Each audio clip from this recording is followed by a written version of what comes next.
Hands are tied, or are they? Sharon Horne-Ellstrom here, and our idiom today is hands are tied. Now, this is an expression that goes back to the 17th century. In 1642, a clergyman named Thomas Fuller, in his Holy State, wrote, and I'm going to look it up so I can get it exactly, "When God intends a nation shall be beaten, he ties their hands behind them." That was the first time it was written, but it was used, of course, before then. And you can go online and you can look up all kinds of ways to get out of being tied up, or to get out of having your hands tied. And I got to thinking about this. It, of course, means it's usually used to say, actually it literally came from people's hands being tied together or behind their backs, you know, criminals or whoever. And it became really popular in America in the 18th century, but it was around from the 17th century in Fuller's, you know, expression and writing of the Holy State. And we often use that expression as, and I'm gonna make some enemies here when I say we use it as an excuse. We use it as an excuse in our lives. We use it as an excuse in our businesses, especially when we say things. Or when, to me, I got to thinking about it this morning. It is the same as saying, I can't do something. My hands are tied. Now, in my businesses and in my organization, we have processes and systems and rules and regulations so that we make sure we're getting good results for people, and we're getting our customers and delivering to them the things that we say we're going to deliver to them. But oftentimes in customer service, when something goes wrong, and things inevitably go wrong in every business, in every organization, in everything. If the world were perfect, things would always run around smoothly, but they never do. And often you'll get the canned response from customer service or from quality department, and that was my department in corporate America for a lot of years. This is our policy, this is our procedure, this is the rule, this is how we handle questions about quality or defects. And that was another way of saying, hey, our hands are tied, too bad, so sad, you're out of luck, you're SOL. And I was thinking about it today, and it really started gnawing away at me that, are our hands really tied, or can we get out of it as easily as I got out of this little funny rope?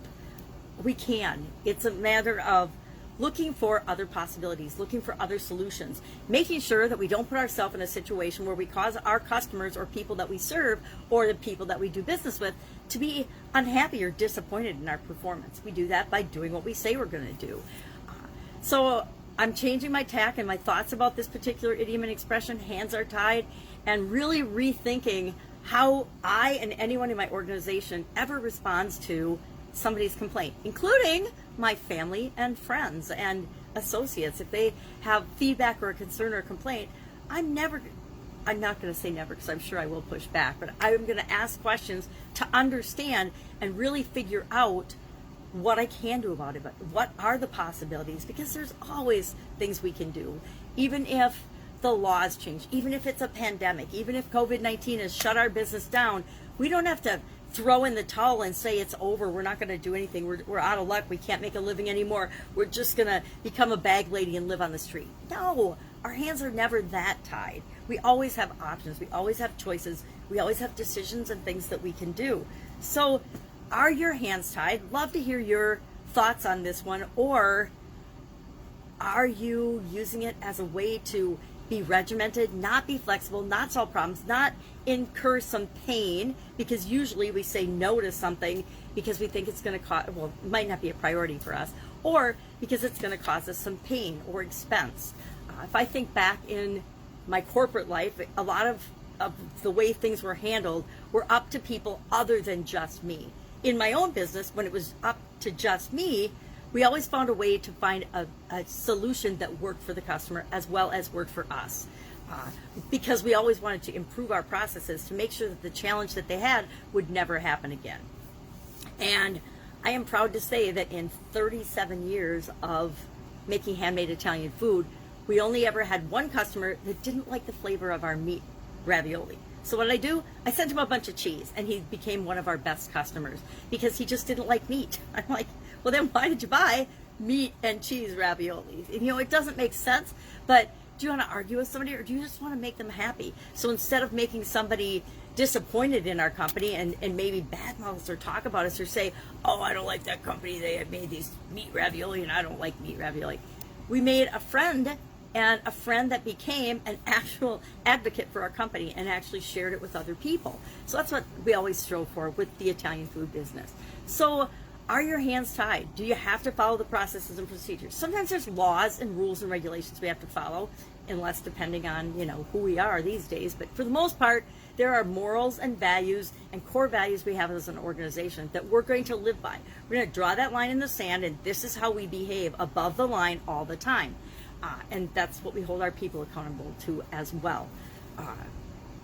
But our hands, are they really literally tied? Or do we sometimes tie our own hands? This morning, I tied my own hands. I dropped my rope. I tied my own hands, right? I tied myself up in a knot to demonstrate that I tie myself up in a knot, but I can also get myself out of that. And I think that's true of a lot more situations than we think there are. Now, if we do something illegal or immoral and get caught, we're going to have to live with the consequences or deal with and be responsible for the consequences of that.